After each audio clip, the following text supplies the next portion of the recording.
In the heart of a pristine suburban neighborhood, where every lawn is a testament to order and pride, a routine Saturday morning spiraled into chaos. A vigilant HOA member, spotting a black man diligently cleaning a yard, dialed 911 with unwavering certainty that something was amiss. What she didn't know was that her hasty judgment was about to unravel into a colossal mistake, one that would expose her assumptions and reverberate through the community. It was a bright Saturday morning in Willow Creek, a suburban neighborhood where the streets were lined with neatly trimmed hedges and houses painted in soft pastels. The air carried the faint hum of lawnmowers and the occasional bark of a dog. Residents moved through their routines. Some sipped coffee on porches, others walked their pets, and a few tended to their gardens. At 23 Maple Street, Evelyn Johnson, a 70-year-old widow with a warm smile, was in her kitchen, pulling a tray of chocolate chip cookies from the oven. She glanced out the window and saw Marcus Green's truck pull into her driveway. Marcus, a tall, muscular man in his early 40s, stepped out, his worn jeans and t-shirt marking him as someone who worked with his hands. He owned Green's Landscaping, a company well regarded in the area, though he often took on jobs himself for longtime clients like Evelyn. Evelyn opened her front door as Marcus approached. "Good morning, Marcus. I'm so glad you're here. The yard's been looking a bit rough lately," she said, her voice carrying the gratitude of someone who relied on his expertise. Marcus nodded, his tone friendly yet professional. "Morning, Mrs. Johnson. Don't worry, I'll have it looking sharp by the end of the day." He unloaded his tools. A mower, a trimmer, a rake, and got to work, starting with the overgrown hedges along the fence. Evelyn watched him for a moment, satisfied, then returned to her baking, the scent of cookies wafting through the house. 3 houses down, Karen Thompson was lacing up her sneakers for her morning walk. At 55, Karen was the secretary of the Willow Creek Homeowners Association, a role she embraced with a sense of duty. She saw herself as the neighborhood's unofficial watchdog, keeping tabs on everything from unapproved paint colors to unfamiliar cars. Her husband, Bob, often joked that she'd ticket a squirrel for loitering, but Karen took pride in her vigilance. With her Pomeranian Fluffy on a leash, she set out, her eyes scanning the streets for anything out of place. The HOA meeting was coming up, and her mind buzzed with agenda items, parking rules, holiday decorations, the block party budget. But as she turned onto Maple Street, her focus shifted. There, in Evelyn Johnson's yard, was a man Karen didn't recognize. He was black, dressed in work clothes, and meticulously trimming the hedges. Karen slowed her pace, Fluffy tugging at the leash. She squinted, trying to place him. Green's Landscaping had been servicing Willow Creek for years. Evelyn used them, as did half the neighborhood, but Karen had only ever seen the usual crew, a couple of younger guys who drove the company trucks. This man was different. Taller, older, working alone. Her stomach tightened. There had been break-ins in nearby subdivisions recently, stories she'd seen on the local news. Was this someone new, or worse, someone pretending to be a worker? Karen pulled out her phone and dialed Evelyn. "Hi, Evelyn, it's Karen," she said, keeping her voice low as she watched Marcus from a distance. "I'm walking by and saw a man in your yard. Is everything okay?" Evelyn's response was calm, almost cheerful. "Oh, yes, that's Marcus. He's my landscaper." Karen pressed further. "Marcus, I don't think I've met him. Is he new?" Evelyn chuckled. "No, he's been working for me for years. He owns Green's Landscaping, actually." Karen's eyebrows shot up. "The owner? I thought he just sent his employees." Evelyn explained. "Usually, yes, but he likes to handle some jobs himself, especially for me." "Don't worry, Karen, everything's fine." The call ended, but Karen's unease lingered. She continued her walk, circling the block, but her thoughts kept drifting back to Marcus. Evelyn had vouched for him, sure, but why hadn't Karen ever seen him before if he was the owner? And why was he working alone today? She passed by Evelyn's house again, this time watching as Marcus mowed the lawn, the machine's roar filling the air.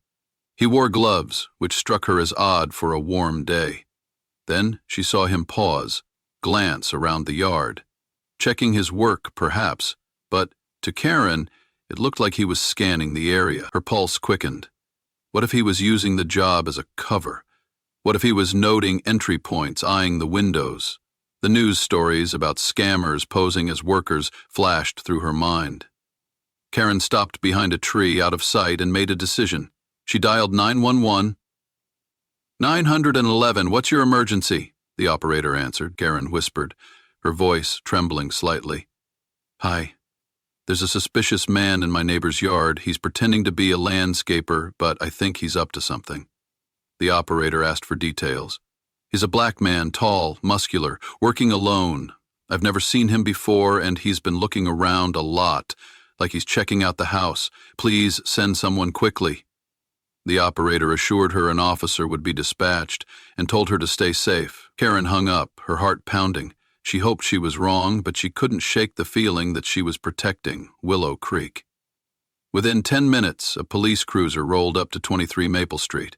Officer Tom Davis, a veteran with 15 years on the force, stepped out. He was familiar with Willow Creek. Calls here were rare, usually just noise complaints or lost pets. A suspicious person report stood out. He saw Marcus raking leaves, his movements steady and focused. Nothing seemed unusual, but Davis approached anyway. Good morning, sir, he said, his tone even. I'm Officer Davis with the Willow Creek Police Department. We got a call about a suspicious person in this area. Can you tell me what you're doing here? Marcus turned off the mower and wiped his brow, looking surprised but composed. Good morning, officer. I'm Marcus Green. I'm a landscaper, working for Mrs. Johnson today. Just then, Evelyn stepped out onto her porch, drawn by the sudden quiet. Officer, is something wrong? She asked, concern creasing her face. Davis nodded to her. Morning, ma'am. Just following up on a call. Mr. Green says he's working for you. Can you confirm that? Evelyn smiled. Yes, absolutely. Marcus is my landscaper. He's been coming here for years. Davis tipped his head. Thank you, ma'am. Sorry to bother you, Mr. Green. Looks like everything's in order. But before Davis could turn back to his cruiser, Karen hurried over, Fluffy yapping at her heels. Wait, officer. I'm the one who called, she said, her voice sharp with urgency. I saw this man acting suspiciously.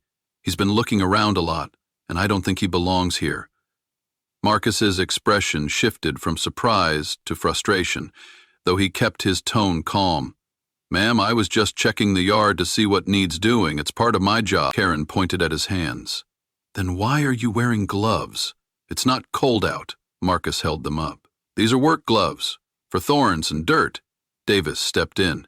Mr. Green, do you have any ID? Marcus reached into his pocket, pulling out his wallet. Sure thing. He handed over his driver's license and a business card that read, Green's Landscaping, Marcus Green, owner. Davis glanced at them, then handed them back. Looks good to me. Mrs. Johnson's confirmed he's authorized to be here. Karen wasn't convinced. How do we know those aren't fake? Anyone can print a card. Evelyn, are you sure about this? There've been scams where people pose as workers to get into houses. Evelyn's patience wore thin. Karen, that's nonsense.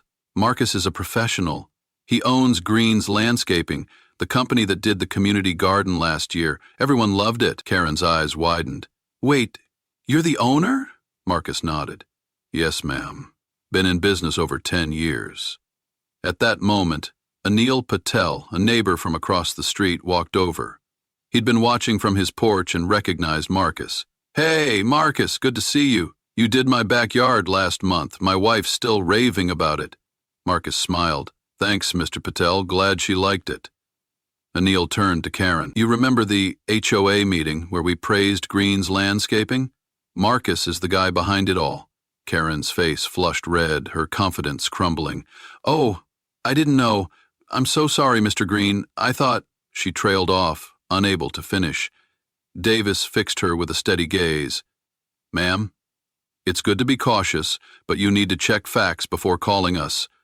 This could have turned into a bigger mess. Karen looked down. I was just trying to keep the neighborhood safe. There have been break-ins nearby, and I didn't recognize him. There's a line between vigilance and jumping to conclusions, Davis said, his voice firm but not harsh. Next time, talk to your neighbors first. Karen nodded, chastened. Yes, sir. Marcus spoke up, his tone even. "Officer, thanks for handling this fairly. It's not the first time I've dealt with something like this, but I'm glad it's cleared up." Davis shook his hand. "No problem, Mr. Green. Keep up the good work." He headed back to his cruiser and drove off. Karen mumbled another apology, her voice barely audible. "I really am sorry, Mr. Green." Marcus gave a small nod. "It's all right, ma'am. Just maybe ask questions next time." She shuffled away with Fluffy, her head low. Evelyn turned to Marcus. "I'm so sorry about that. Well, she means well, but she oversteps sometimes." Marcus chuckled softly. "It's okay, Mrs. Johnson. I've seen worse. How about those cookies you mentioned earlier?" Evelyn brightened. "Come on in, you've earned a break." Inside, over lemonade and warm cookies, Marcus and Evelyn chatted about the yard, the weather, anything but the incident. But it lingered in the air, a reminder of how quickly assumptions could disrupt a day. Meanwhile, Karen sat on her couch, replaying the morning in her head. She'd been so sure, so certain she was doing the right thing. Now, she felt foolish. She picked up her phone, scrolling through the HOA group chat, where someone had posted about Green's landscaping just last week, praising their work. She hadn't paid attention then. Maybe it was time to start. Back at Evelyn's, Marcus finished his break and returned to the yard, the mower's hum resuming its steady rhythm. The neighborhood settled back into its routine, but the morning's events left a mark. For Marcus, it was another hurdle in a career full of them, building a business as a black man in a field where people often expected someone else to be in charge. He'd started Green's landscaping with a borrowed mower and a dream, turning it into a name people trusted. Days like this tested his patience, but he kept going, knowing his work spoke louder than the doubts. For Karen, it was a wake-up call. She'd always seen herself as the protector of Willow Creek, but today, she'd been the problem. She thought about the break-ins, her fear, the way she'd latched on to Marcus's appearance without a second thought. It wasn't the first time she'd been quick to judge. There was the new couple with the loud car she'd reported, the teenager with the skateboard she'd scolded, but this felt different, worse. She wondered how many other mistakes she'd made, how many apologies she owed. By late afternoon, Marcus finished Evelyn's yard. The hedges were crisp, the lawn smooth, the flower beds pristine. Evelyn came out with a check and a Tupperware of cookies. "You're a gem, Marcus. Don't let Karen get to you." He smiled. "Thanks, Mrs. Johnson." "I won't." He loaded his tools and drove off, the sun dipping low. Evelyn watched him go, then glanced down the street toward Karen's house, shaking her head. That evening, Karen attended the HOA meeting at the community center. The room buzzed with chatter, parking disputes, budget updates, but Karen stayed quiet. When someone mentioned hiring Green's landscaping for the spring cleanup, she spoke up. "I met Marcus Green today. He's really good at what he does." Heads turned, surprised by her subdued tone. Anil Patel grinned. "Told you he's the best." Karen forced a smile, her mind still on the 911 call. She'd meant to protect Willow Creek, but she'd misjudged. Badly. It wasn't just a mistake, it was a lesson she couldn't unlearn. Marcus, back at home, sat with a beer, reflecting on the day. He'd faced suspicion before, clients who double-checked his credentials, neighbors who watched him too closely, but it never got easier. Still, he'd built something solid, a business that stood on its own. Tomorrow he'd be back at it, another yard, another chance to prove himself. Karen's call had rattled him, but it hadn't stopped him. It never would. In Willow Creek, life moved on. The lawns stayed green, the rules stayed strict, and the community hummed along. But for those who'd been part of that Saturday morning, Marcus, Karen, Evelyn, even Officer Davis, something had shifted, a quiet reckoning, a pause to consider what safety really meant, and who got to define it.